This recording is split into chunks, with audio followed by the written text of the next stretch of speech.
nothing goes my way. 8 sessions in a row and I haven't won, and my aces keep getting cracked. The variance will swing back the other way. The next thing we know, we're playing trash to try to beat his trash.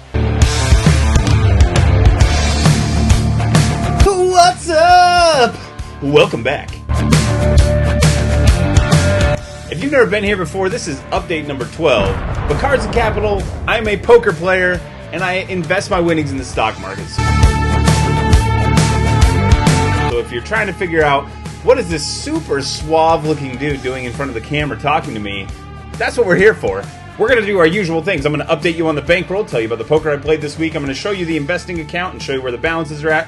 But one of the big things we got to talk about today is something that I missed. You pointed it out, and now we got to go over it because you were right. But first, exciting news from a new sponsor! Broncos fans, the 2023 NFL season is here, and that means it's time to get hyped. Catch all the action from your favorite team, including stars like Russell Wilson, Sean Payton, and... Player info not found. Get access to all the games with Broncos Vision. For just $5.75 per day, you'll get unlimited access to highlights, analysis, action, exclusive content, and all the replays you can handle. Broncos Country, let's ride! That's right, guys. Broncos Vision has paired with this channel exclusively, and if you want 20% off of your first month's purchase of... What's that? Guys, I'm afraid that I've just learned that Broncos Vision is insolvent. They have declared bankruptcy. They are no longer a company. Well, it was a short-lived partnership with Broncos Vision, but those 17 hours of sponsorship were some of the best hours of this channel. They will be missed. Exciting news from a new sponsor! Unfortunately, with the sponsorship going away, I can no longer afford this swag. I will be needing to return it. If you were hanging out with me last week, you know that we talked about how to correct things when you are on a trajectory that is just down, down, down, down, down. What steps can you take to change your game and get back in the win column? Well, one of the things that I left out of this, and you pointed it out, is game selection. This is such a good comment, and I appreciate you leaving it because this is a topic that I should have addressed at the time. There are times where mentally you just need that reset. You need to book the win so that your brain can fix itself. When you're that broken and you go to the table, tilt becomes a real issue and it becomes harder and harder and harder to avoid it as you're like, nothing goes my way. 8 sessions in a row and I haven't won, and my aces keep getting cracked. I know you've been there because I've been there, and I've seen other people erupt and fall apart too when things just aren't going their way. So let's say you walk into a poker room and you look at 2 different tables. One of them is a 2-5 game, bunch of people that you recognize, you know that they're skilled players. On the other side of the room is a 1-2 table with a bunch of tourists, and it's kind of sloppy and people are drinking and stuff. Of those 2, which game should you play? Now, if you are there just to profit, typically you're going to choose the game with all the sloppy players, right? You want to get involved in a game that has people who are maybe have kind of a lower poker IQ. Maybe they're just not as involved in poker on a regular basis, and they're there more to have fun. They're kind of giving chips away. That's a more profitable game on average than playing a higher stake. I think as you see big wins starting to accumulate and consistent wins building, I think that's the point where you can start to occasionally, test the waters at a higher stakes. But your goal is not, I'm going to make so much money at 2-5. Your goal is, okay, I know these players are better than me. Let me see if I can hang. And you're going to spend a lot of time observing, taking notes, trying to learn from that session because you're playing against more difficult opponents. This is a hand from this week's session. I'm playing 1-3. There is an open to 15 under the gun. I'm under the gun 1. I have ace-king offsuit. I make it $50. So I have about $550 in my stack. The opponent that just raised had $350 to start the hand. Goes around to middle position, who makes the call for $50, leaving $95 behind him. And then a player that covers me also makes the call, comes back to under the gun, and he makes the call. We have $200 in the pot. We have ace-king, and we've got 3 opponents. The flop comes down 10-5 deuce. Now this is a spot where there shouldn't be too many made hands out there, but these players called $50 pre-flop.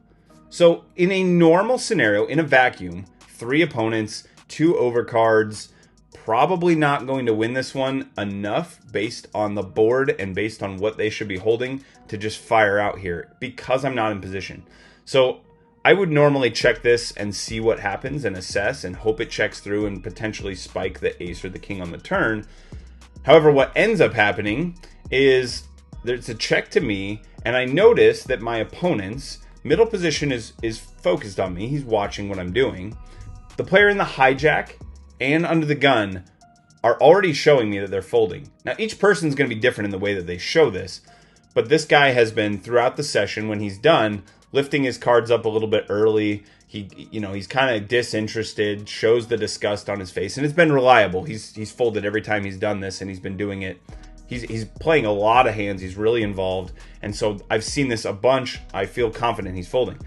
I look at under the gun. Under the gun is not really hiding any information. Under the gun has this look on his face.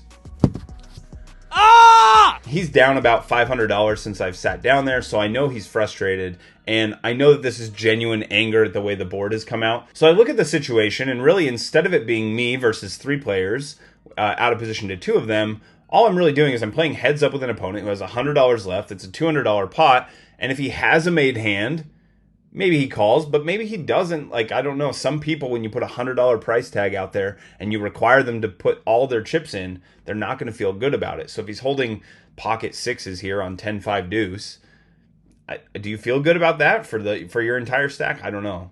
I don't know that I would do that, but I also, I'm probably not calling $50 pre-flop. This opponent is. So it's kind of an interesting spot. As I'm thinking about this spot, I'm thinking the pressure is potentially enough to get him to fold this spot. And if it's not, I still have plenty of equity. I can always improve. There's backdoor draws to the straight, and I have the 2 overcards. So I go ahead and make it $100, which covers his stack. It goes call after a very long tank. He calls, and then fold. He shows the jack 10, so probably not a hand I was getting him off of. But if he had like pocket 8s or anything like that, I think there's a chance that he's just folding here if he doesn't hit. Now, the price that he's getting is really good. Should he fold? Probably not. But the fact that he debated folding the 10 tells me it's a decent chance he's folding the 8. It did take some time to think about it. He makes the right call, and we end up turning it up. I don't improve, and he takes this pot down. So I bring up that hand to basically share with you that I'm getting more information than I would in a game against a bunch of regs by playing at this table.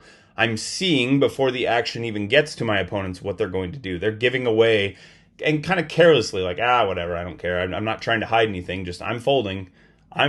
You can see already what they're going to do because they're disgusted with the flop. That's not information you're going to get at a more difficult table. It was a losing session, so the hot streak does come to an end. Let's talk about the bankroll. So last week I was telling you we made it up to $92 and some change per hour as our hourly. And I was like, man, this just won't last. There's just no way we're going to keep it this high for very long. So it's retraced back closer to the $70 an hour. We're at $84.30. Still a phenomenal amount to be earning per hour. Again, I still think we're on the high side. Still think it's likely we're coming down from here. But hey, I'm pretty happy to be making this amount per hour. We'll see where it goes from here. As far as the total bankroll, we're up to $38.78. I should say we're down to. Total amount, $38.78, now over 46 hours. Last session was a $100 loss. And the $100 loss brings our total amount earned at the Q down to $833. And our trend line now looks like this. No money was invested in the account, but that doesn't mean that nothing happened in the account. Let's get over to it right now. Today is Thursday, October 19th, and markets have just closed for the day. Last time I gave you an update, we had $9,737.92 in the account. You can see as of right now, we're up just a little bit, $9,759.16. Really, the reason that I'm up right now is that we really had a bump with gold with everything going on in the world, and so my gold miners that I do hold did get a nice little increase there. That's really the only difference. Let me show you a couple of charts really quick. Here is the QQQ. So this is the NASDAQ, and we're basically shorting this position. So as it goes down, we're making money, and you can see that it's been in this downward channel. Last time I talked to you, it had just bumped off of this level and was kind of starting to fall again. Well, now you can see it has actually gone down. We did a pivot and now we're headed to the low side. So it's been heading the direction we expect. We're still looking to break this level, 350, 350, and as of right now, we're just kind of in a wait and see pattern. I do want to take you over to gold. So now if we look at gold really quick, you can see that gold was trading in this downward parallel channel here, just kind of humming along, bounce, bounce, kind of going in this downward overall, setting again what we were talking about in the QQQ. We're setting lower lows, lower highs, all the way down, and then on the news of Israel and everything going on in the world, boom, we've got not just a move upward, but now a break, and we're above this channel. So what are we going to see it retrace and then explode? I don't know. Is it going to start to consolidate? Not sure, but we've broken out a little bit here. This is where I made my money this week, and where I expect to continue to make money. We were talking about as gold goes, we expect silver to follow. It usually is a little bit of a delay, but then it comes up. So in silver, we were looking at that consolidation that's taking place. You can see that it was coming off of the bottom here, and last time we looked at it, it was still pretty low. Well, it's had a pretty good move this week, and I'm expecting it still to continue in this channel. But as gold is breaking out, it could potentially, I'm just watching this around this $25 level is where I'm going to get really, really interested. And so I'm paying a lot of attention to silver. If it goes much higher, I will be a buyer. Well, that's it for this week. Thanks for being here. Have a great one, and I will talk to you again soon.